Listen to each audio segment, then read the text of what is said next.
Plus d'1 an de travail aura été nécessaire pour recueillir les avis des usagers et négocier avec la SNCF cette nouvelle convention.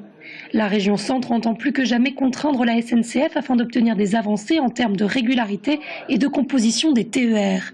Et pour y parvenir, elle a intégré au nouveau texte des pénalités. Ce que nous avons voulu, c'est que ces pénalités, ce soient des pénalités qui reviennent aussi à l'usager.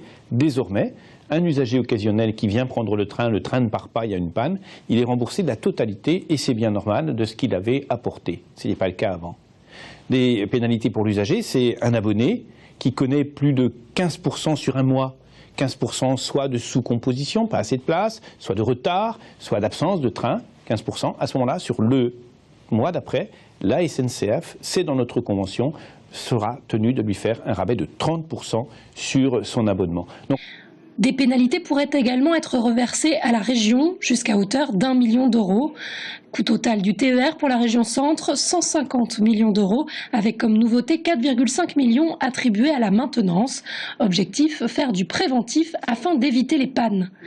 Pour l'opposition, la nouvelle convention apporte bien sûr des améliorations, mais beaucoup de choses auraient pu être obtenues bien plus tôt et le texte manque clairement d'ambition. Ça va dans le bon sens, mais comme on dit, il faut aller quand même beaucoup plus vite dans ce sens-là. Pour l'instant, on est encore loin de la satisfaction des usagers. Il suffit d'être dans les gares, d'écouter les personnes qui les fréquentent pour comprendre qu'il y a encore beaucoup de choses à faire. D'autres voix s'élèvent au sein même de la majorité. Du côté des Verts aussi, on pense que le texte ne va pas assez loin. Nous aurions peut-être souhaité qu'on aille au-delà en matière de perspective de développement de ce qu'il va être absolument nécessaire de développer encore dans l'avenir.